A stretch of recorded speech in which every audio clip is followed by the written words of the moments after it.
Hey everybody, welcome back to College Math.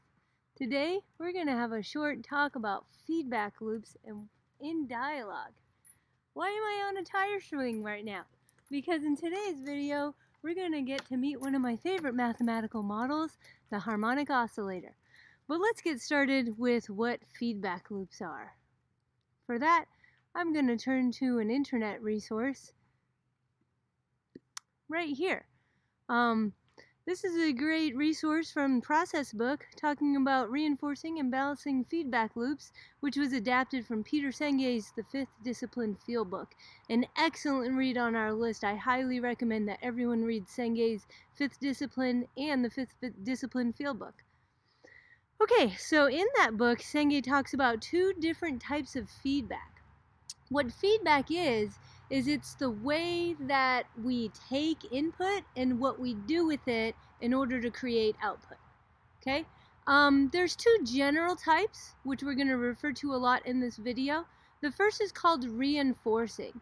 And what reinforcing feedback does is it sees the input and it says, yeah, I totally agree. Yeah, and more of that.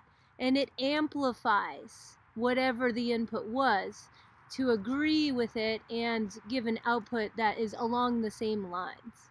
Reinforcement feedback can generally create a snowball effect. Mathematically speaking, it results in exponential growth models, and it allows stuff to blow up, basically.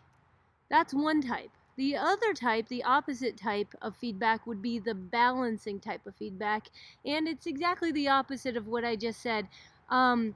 It takes input and it looks at it with kind of a critical view, kind of an opposing view, and it says, I don't know about that feedback. I kind of feel opposite of that. And I like how they called it balancing because it's kind of a nicer word than opposing, but it's the same type of idea. You'll see here in the resource, sometimes they call that self-correcting or self-regulating. And I like to think of it as critical thinking. You know, like, I'm not sure if I really want to agree with that. Let me see.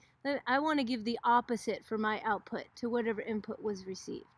Okay, so those are the two types of feedback we're talking about, reinforcing and balancing. Now, we're going to be talking about those in terms of dialogue, but first, I might be a little too excited about this, but first I'd like to show you one of my favorite objects from the land of differential equations. This is called the trace determinant plane for a two-dimensional harmonic oscillator, and that's why I'm on a tire swing. Okay, now this model probably is new to you, maybe not as near and dear to your heart as it is to mine, and so that's why I've created this little explanation that goes along with the parameters that we're going to play with right now. So you'll see that below the graph, there's 4 sliders. There's A, B, C, and D. And what do those mean in the context of our work together?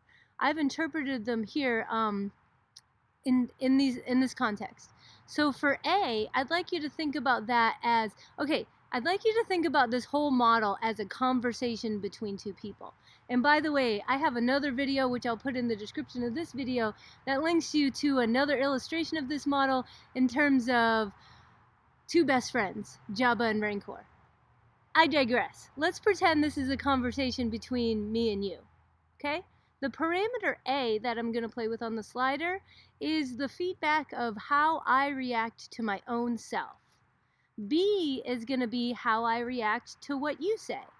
C is going to be how you react to what I say, and D is going to be how you react to your own self. So you can see that there's 2 aspects of self-reflection and 2 aspects of reflecting on what the other person said. Okay. Now, to go along with what we just learned in terms of reinforcing and balancing types of feedback, you'll see that these sliders have a choice of positive or negative values. If I choose positive values, that's going to be reinforcing feedback in terms of those 4 ways that we just talked about. And if I choose negative, that's going to be balancing feedback. Okay? Now, when you see this graph, you're going to see these arrows, and the arrows are pointing outwards. Every time you see a graph where the arrows are pointing outwards, that means that the system has gone unstable. Generally thought of as a bad thing, unless that's what you're looking for. Unstable means all of the things that happen are flying out of control. They're getting bigger and bigger, whether it's very large positive or very large negative, the values are getting very large. Okay? We can maybe think of this in context of how calm or excited or upset the system is, right? And you're going to see down here with these parameters that I've put all of them in the positive region. So that means that I'm doing reinforcing feedback on myself and on what you're saying, and you're doing reinforcing feedback on what I'm saying and on your own self. With all of this reinforcing feedback, you might think everything's going great because everybody's agreeing with everything.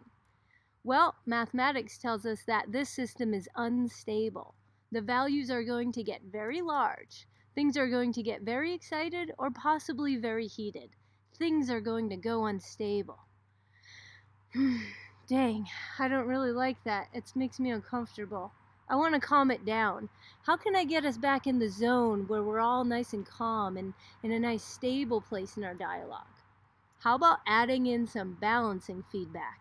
So what do I have control over? I have control over the way that I react. And maybe I'm going to start deciding that instead of just reinforcing every thought that comes in my head, I'm going to practice some self-regulation. And I'm going to do critical thinking on my own thoughts.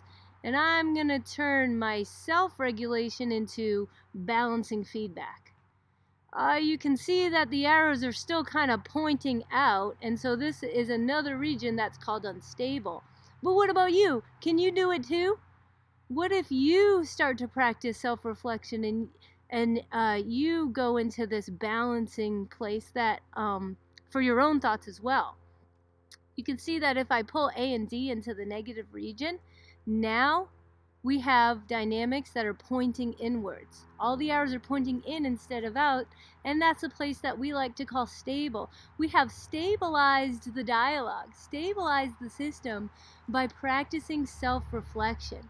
And we could do that on each other's thoughts too. Like maybe I could say, I'm going to be a little more critical of listening and maybe opposing some of the things I'm hearing from you. And likewise, you might say, I think I'm going to do that a little bit to the things that you're seeing as well. And you can see that that all keeps us inside of that stable region. And that's what we're looking for, is a nice, calm, and inclusive, stable dialogue.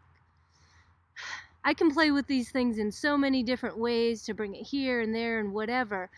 But the point that I'd like to make is that, number one, balancing or opposing feedback stabilizes the system. And number two, it's not just the question of one of these numbers, it's a question of the combination of all of these numbers. So it has to do with all four of the parameters and how they stack up, not just one of the sliders. I really love this thing, and I could go on all day about this thing called the trace determinant plane, but I'll digress, or I'll just not do that right now, because I want to bring it back to the world of dialogue.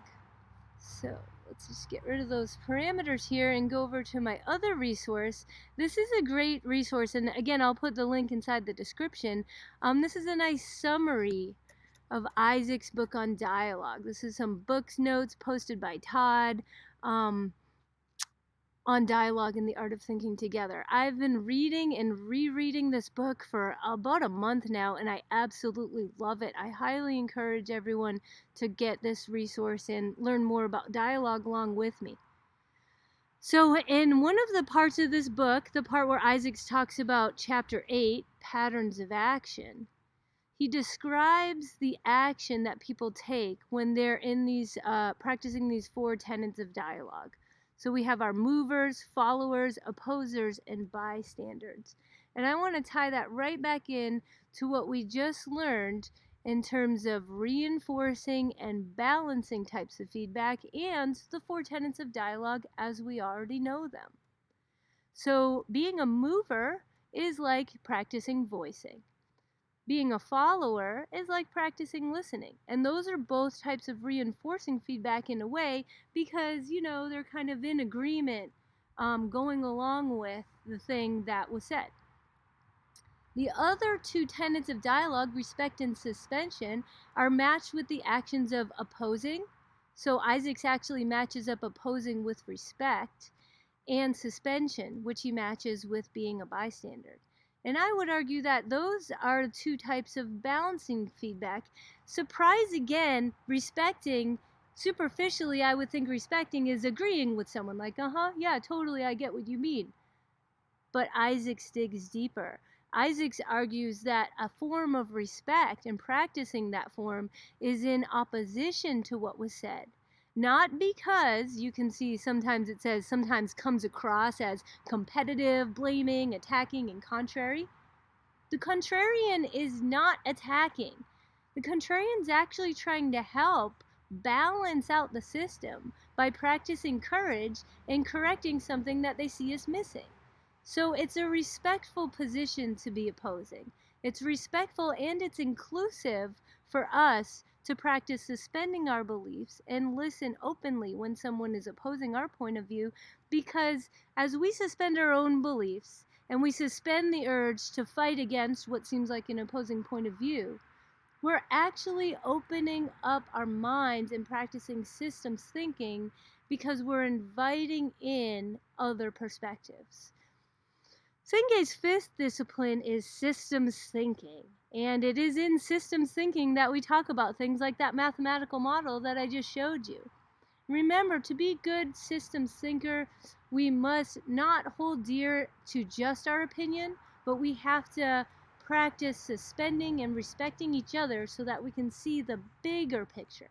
And when we do open our minds up and allow the biggest picture to come in, that's when we're being the most inclusive possible, and that's when we will have the advantage of more people understanding us.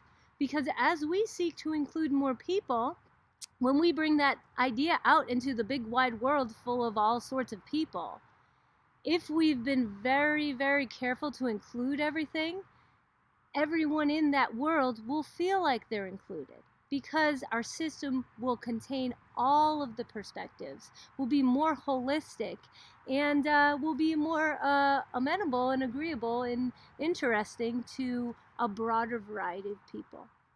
Thanks for listening. See you later.